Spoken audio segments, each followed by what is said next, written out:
Hello everyone, स्वागत है आप सभी का मेरे इस ब्लॉग चैनल पे। मैं हूं डिटॉक्स ट्रैवलर जो इंडियन इंफ्रास्ट्रक्चर को कवर करता है। आज मैं जा रहा हूं दिल्ली मुंबई एक्सप्रेसवे के पैकेज 10 को कवर करने, यानी मैं सवाई माधोपुर जा रहा हूं। अभी मैं हूं फरीदाबाद में। सुबह के बज रहे हैं 5:50। मैं 5:11 के अराउंड घर से निकल गया था। अभी मैं DND KMP स्पर के ऊपर हूँ। यहाँ से मैं कनेक्ट करूंगा दिल्ली मुंबई एक्सप्रेसवे के मेन अलाइनमेंट पर। मेरे को पैकेज 2 पैकेज 3 के ऊपर ही रहना है, फिर मेन अलाइनमेंट आ जाएगा।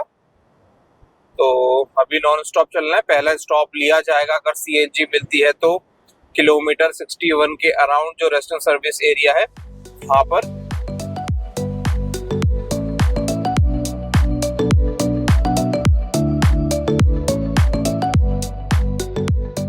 ओके दोस्तों, खलीलपुर इंटरचेंज पहुंच चुका हूं, यानी मैं अब एग्जिट कर रहा हूं DND KMP स्पर को। बाकी मैं अगर रोड कंडीशन की बात करूं, मैं जिस साइड से आया हूं, मतलब दिल्ली से खलीलपुर वाली साइड की, तो अच्छी है। कोई इशू मेरे को ऐसे फील नहीं हुआ है। अगर मैं राइड क्वालिटी की बात करूं, मतलब स्मूथनेस कितनी है, तो मैं 10 में से 9 नंबर दूंगा। अब बढ़ते हैं यहाँ से मेन अलाइनमेंट पर।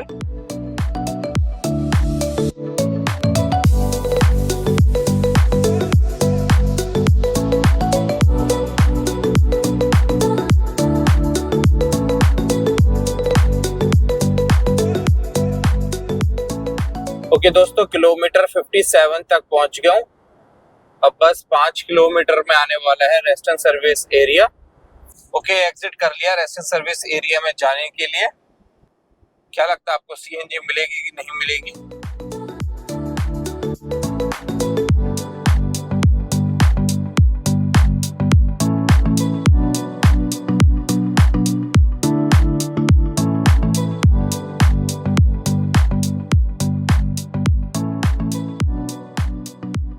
ओके दोस्तों, नहीं मिली है CNG। अभी रीफिलिंग चालू है।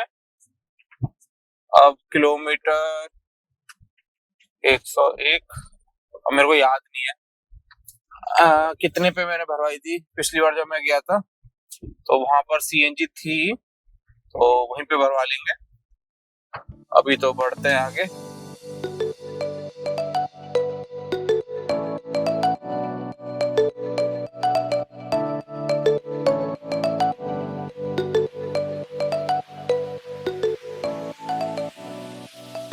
एक 125 किलोमीटर ड्राइव कर चुका हूँ। अब अलवर इंटरचेंज को क्रॉस करके दौसा की तरफ जो रेस्टोरेंट सर्विस एरिया आता है बड़े वाला, जहाँ पे दोनों साइड में रेस्टोरेंट सर्विस एरिया है, वहां पर पहुंच गया हूँ। आई थिंक पिछली बार मैंने यहीं पे ही CNG डलवाई थी। चेक करते हैं। CNG का बोर्ड तो लग रहा है, पर CNG यहाँ पर नहीं है। ओके चलो।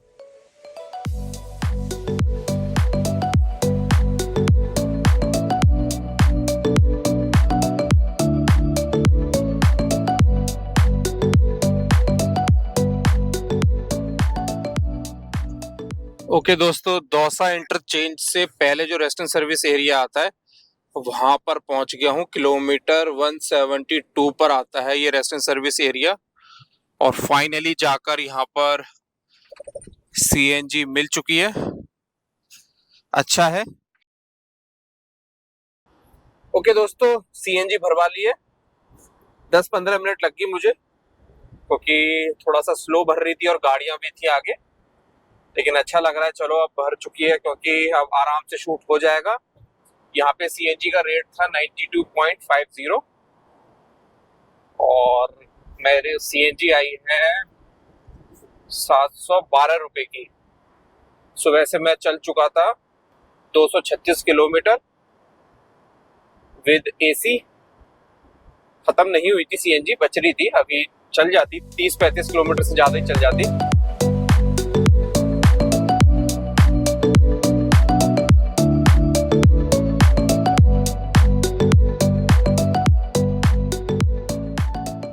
दोस्तों, पहुंच चुका हूं दौसा वाले इंटरचेंज पे, यानी किलोमीटर 181।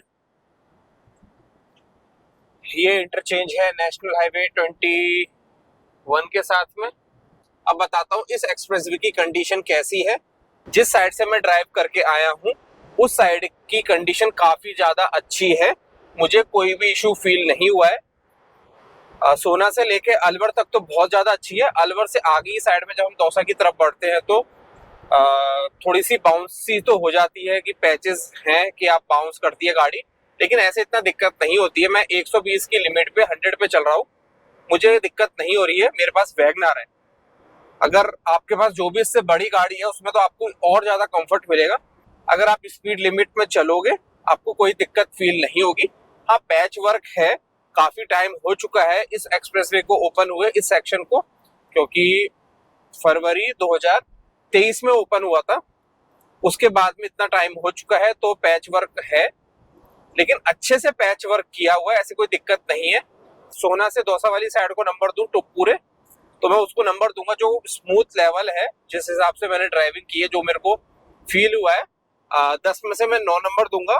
तो ये है सीन। अब दौसा से लेके सवाई माधोपुर का ये जो सेक्शन है, इसकी क्या कंडीशन है वो अभी देखते हैं। अभी मैं नहीं बता सकता हूँ, एक्सपीरियंस करता हूँ। स्टार्टिंग में ही है, जैसे आप आओगे दौसा से आगे की तरफ तो फील हो जाता है कि पैच वर्क काफी किया गया है। कहीं पर अच्छे से पैच वर्क है तो कहीं पे इतना अच्छे से पैच वर्क नहीं हुआ है, लेकिन पैच वर्क है। एक पता नहीं हम लोगों को शायद से लगा है कि ये एक्सप्रेसवे बन गया तो कभी खराब नहीं होगा। खराब होगा ही, कभी ना कभी तो खराब होगा। इतने सारे ट्रक्स चलते हैं, इतना लोड होता है, लेकिन इतनी जल्दी भी खराब नहीं होना चाहिए, ये बात भी है।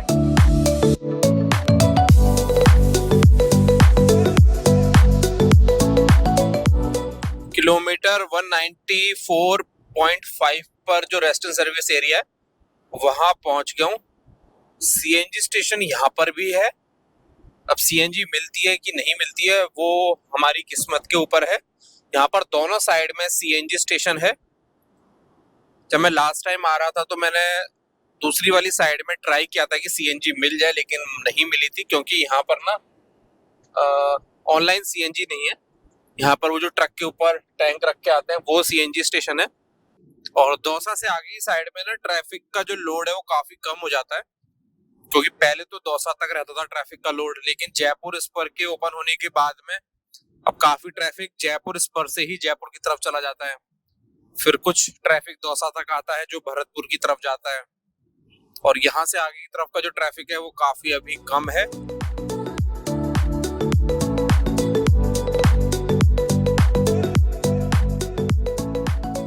ओके दोस्तों, मैं पहुंच चुका हूं किलोमीटर 228 पर। यहाँ पर बनाया गया है नेशनल हाईवे 23 के साथ में इंटरचेंज। लाल सॉट के लिए ये दूसरा इंटरचेंज है। यहाँ पर क्या होता था ना, पहले जो मेन कैरेज वे था वो बना हुआ नहीं था, मतलब बना हुआ था लेकिन उसको ओपन नहीं किया हुआ था। तो जो ट्रैफिक आता था दौसा साइड से, सोना साइड से, वो यहाँ पे एग्जिट करता था और फिर आगे की तरफ जाके एंट्री वाले रैंप से वापस चढ़ता था। लेकिन इस बार आप देख सकते हो मेन कैरेज वे को यहाँ पे ओपन कर दिया है। तो मुझे लगता है ये एनुअल पास के आने के बाद में ओपन हुआ है, क्योंकि अगर ये ओपन नहीं करते तो लोगों की एक ट्रिप एक्स्ट्रा लगती। उसको बचाने के लिए इसको ओपन कर दिया गया। अच्छी बात है। चलो, मुझे लग रहा था नीचे से ही जाना पड़ेगा, लेकिन अगर आप इस साइड में आ रहे हो तो अब आपको नीचे की तरफ उतरने की नीड नहीं है, आप सीधा मेन कैरेज वे के ऊपर कंटिन्यू कर सकते हो।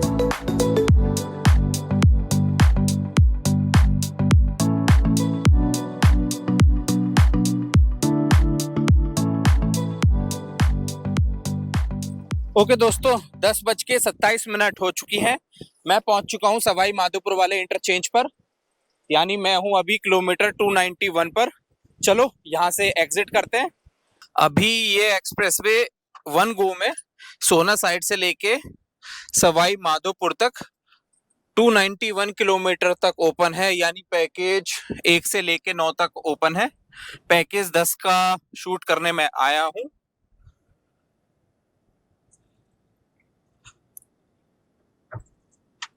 देख सकते हो यहाँ पर ये बोर्ड लग रहा है 291।